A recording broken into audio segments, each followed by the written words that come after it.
दोस्तों, आज हम जानेंगे पाप पुण्य क्या है और कौन होता है इसमें भागीदार। किसी एक गांव में रमन नाम का एक चोर रहा करता था। वो पास के जंगलों से गुजरने वाले रास्तों पर आने जाने वाले मुसाफिरों को चाकू की नोक पर लूट लिया करता था। कभी कभी खतरा महसूस होने पर वह उन्हें मारने का भी काम कर देता था। उसका एक छोटा सा परिवार था जिसमें उसकी पत्नी, एक बेटा, बेटी और एक बूढ़ा बाप रहता था। रमन जब चोरी डकैती करता, इन सब के लिए कुछ ना कुछ तोहफे खरीद कर ले आता। उसका पूरा परिवार जानता था कि जो सारी चीज़ें लाता है वह चोरी डकैती के पैसों की है। एक दिन रमन ने एक बूढ़े आदमी को लूट लिया। वह बूढ़ा आदमी रमन के आगे बहुत गिड़गिड़ाया। उसने रमन से कहा कि ये पैसे उसकी बेटी की शादी के लिए वह दूसरे गांव से उधार लाया है। कृपा करके उसे छोड़ दे, वरना उसकी बेटी की शादी नहीं हो पाएगी। लेकिन रमन ने इस बात से कोई फ़र्क नहीं पड़ा, इसलिए रमन ने उस आदमी को धक्का देकर मार दिया और उसका सारा पैसा छीन कर घर ले आया। घर पहुंचने पर रमन के पिता ने उससे पूछा कि आज कहाँ से आ रहे हो। तब रमन ने बताया आज उसने एक बूढ़े आदमी के पैसे लूटे जो अपनी बेटी की शादी के लिए उधार ले जा रहा था। रमन के पिता ने उसे कहा कि तुम्हें ऐसा नहीं करना चाहिए था, ऐसा करने पर तुम्हें पाप लगेगा। तुम्हें अब चोरी चकारी डकैती छोड़ देनी चाहिए और कोई मेहनत का काम करना चाहिए। तब रमन अपने बाप पर गुस्सा हो गया। उसने कहा आपके मुंह से ये बातें शोभा नहीं देती, क्योंकि मुझे चोरी चकारी डकैती आपने ही सिखाई है। अब आप मुझे ज्ञान मत दीजिए।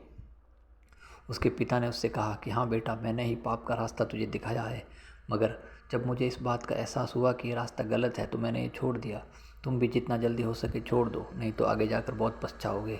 लेकिन रमन ने उनकी एक ना सुनी, अपना बुरा काम करना जारी रखा। कुछ दिनों बाद रमन फिर चोरी डकैती करने के लिए जंगल जाने लगा और रास्ते पर छिपकर बैठ गया। वहाँ एक जोड़ा नया शादी करके आ रहा था। उसने पकड़ लिया और चाकू दिखाकर सारा पैसा जेवरात मांगने लगा। जोड़े ने अपने पास रखे सारे पैसे जेवरात दे दिए, मगर जब दुल्हन ने अपना मंगलसूत्र देने से मना किया तो रमन को गुस्सा आ गया। उसने दूल्हे को मार दिया और दुल्हन से बोला, अब मंगलसूत्र किस काम का जब तुम्हारा दूल्हा ही नहीं रहा, मुझे दे दो। नई नई शादी करके आई दुल्हन अपनी आंखों के सामने अपने पति को मरता देख खुद सदमे से मर गई। जब ये घटना हो रही थी तब पेड़ के नीचे एक साधु बैठा सब देख रहा था।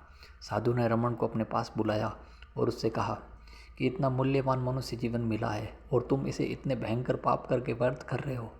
तुम एक ईमानदारी भरा जीवन क्यों नहीं जीते। तब रमन ने उससे कहा कि मैं अपने लिए नहीं करता, मैं अपने परिवार के लिए करता हूँ। मैं जो भी लूटपाट करता हूँ वो अपने परिवार के ऊपर खर्च कर देता हूँ।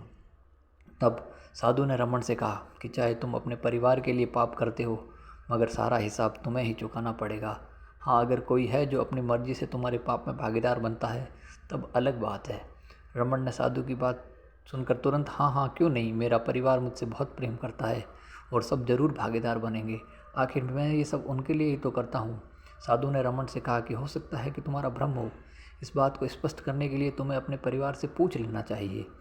रमन को साधु की बात पर विश्वास नहीं हुआ, लेकिन उसने सोचा कि एक बार पूछने में क्या हर्ज है।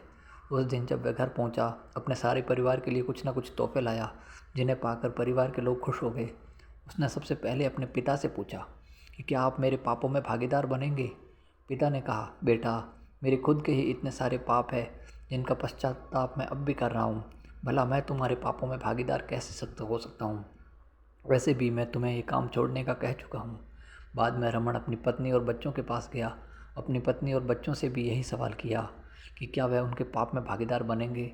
तब उसकी पत्नी और बच्चों ने भी यही जवाब दिया कि आपकी अपनी जिम्मेदारी है, आप अपनी जिम्मेदारी से चोरी डकैती करते हो।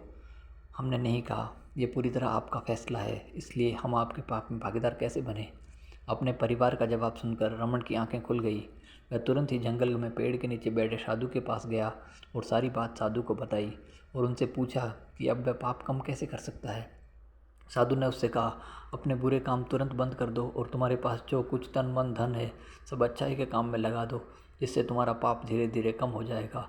उस दिन से ही रमन ने सारे काम बंद कर दिए और अच्छाई के कामों में लग गया। कहानी का नैतिक पाठ। मित्रों, यही कहीं आप लोग भी अपनी जिम्मेदारियों को पूरा करने के लिए कुछ काम तो नहीं कर रहे, जिनकी वजह से आपकी पाप की गठरी भारी होती जा रही है। याद रखिए, आप जो भी कर्म करते हैं उसके मिलने वाला पाप आप चाह कर भी किसी के साथ नहीं बांट सकते।